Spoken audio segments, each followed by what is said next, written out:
Pete here again. We just had the police in again, like it's pretty well every day.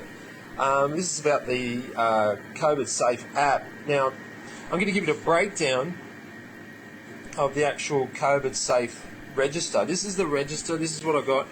And I showed James from the Senior Sergeant James from Mascot Police. And this is from the 4th to the 7th, as you can see. And we just had the police in again.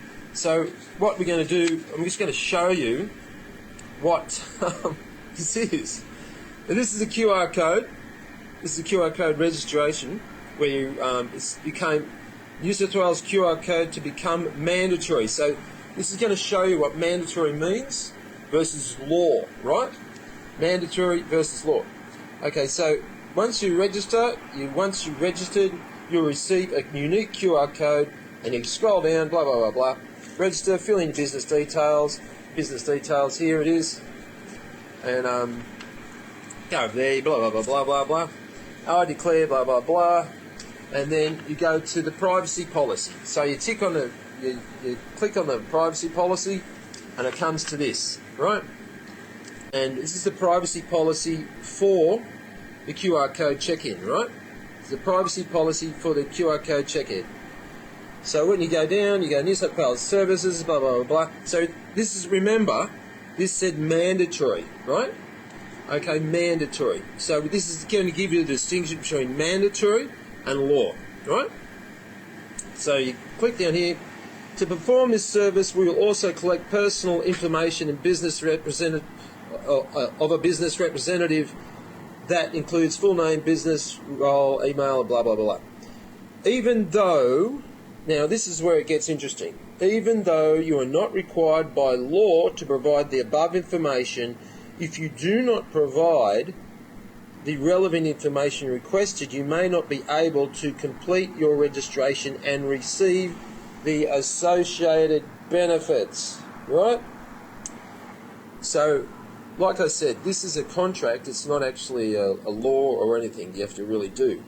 So we will not provide your personal information to third parties for any purposes not already stated in the privacy statement, or which you will not have otherwise consented, unless the New South Wales Department of Customer Service is required or authorised by law to do so.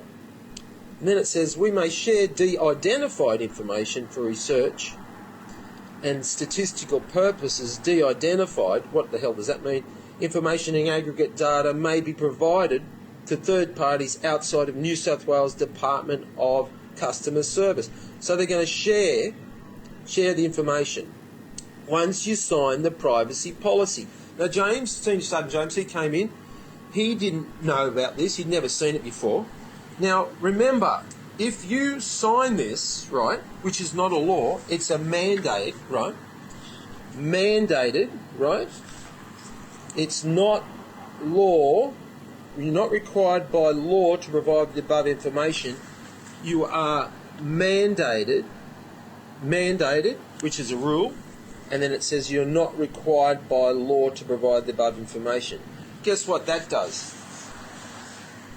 That flips you over into this. Because you've signed a contract, right? You've signed a contract, a privacy policy, to provide information of your customers to a third parties, right? Guess what you're committing? You're committing a crime.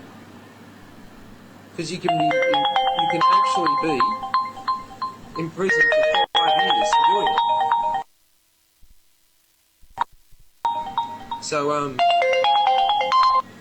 So what's happened is, a person commits an offence if a person requires another person to download COVID Safe communication device, or have COVID Safe in operation communication device, or force consent to uploading, blah, blah, blah, blah. So imprisonment for 5 years or 300 penalty price or both. And then he refuses to let a person to enter stuff, right, that people are doing. So I said to the James, I'm super confused. I don't understand any of this, because that says it's not a law. This says it's a mandate, right? Mandatory for all businesses and workplaces to use the New South Wales Government QR code. you flip it over, even though you're not required by law to provide the above information. James hadn't seen that. So what I'm doing is just doing everything as regards to the law. You know. So I've done exactly what it says here, the QR code, blah blah blah blah, and I can't do it because I'll go to jail. So I said to him, I'll go to jail for 5 years if I force people to do this. So there you go, that's what the breakdown is, and the new rules are here. Face shields are not substitute for, this is from last night. So this is exactly it's exactly the same as it's always been. So yeah, thanks mate. And face shields are not a substitute for face masks. However, people unable to wear a face mask may find it easy to wear a face shield. Is this the case for you? Ensure the face shield covers the sides of your face below and clean and disinfect. So face shields are not a substitute for face mask. However, people who are unable to wear a face mask may find it easy to wear a face shield. What does that mean? What does that mean? How can you make any sense of that comment? Face shields are not a substitute for face masks. However, people who are unable to wear a mask may find it easier to wear a face shield. Now, how more confusing could that be? And exemptions, over here, you go to exemptions. Lawful reasons for not, well, this is from last night, right? Lawful reasons for not wearing a face mask. The public health order includes a number of lawful reasons for not wearing a mask. You are not required to wear a mask if you have a physical or mental health illness or condition or disability that makes wearing a mask unsuitable. For example, if you have a skin condition, an intellectual disability, autism, trauma, that pretty well describes everybody. Everybody. Please be respectful to people who are not wearing a mask, as the reasons for not wearing a mask are not always visible or obvious. So you can't ask a person, this is what it says, you can't ask a person why they're not wearing a mask, because you've got to be respectful if they have a problem wearing a mask, because you don't know the medical history. So then it says the documentary evidence to support not wearing a mask. How the hell do you make any sense of this? How the hell can you actually say, I know what's going on? If you're stopped by a regulatory officer, what's a regulatory officer? Is that a health officer or a medical officer, or is it a police person? It doesn't quantify it. You don't know. They will ask you to confirm the lawful reason for you not wearing a mask.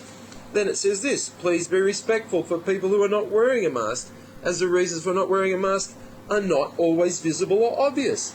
Then if you're stopped by a regulatory officer in a setting, you must provide, they'll ask you to confirm the lawful reason for not wearing. What does that mean? It doesn't match with the respectful bit. So it completely contradicts it. The police are completely confused. I've had them here today again about the queue. They want me to write down people's names when they come in. That's breach of privacy. It's a breach of privacy. It's a breach of privacy. I can't do that. It's privacy. I don't know what to do. I'm completely confused because nobody seems to know. Just comply. Just comply. Just comply. Just comply. But you look at the law and it says don't comply. So, sounds spot on. But the basics of it is that they're getting people to comply with all this stuff and nobody knows what the actual law is. But if you look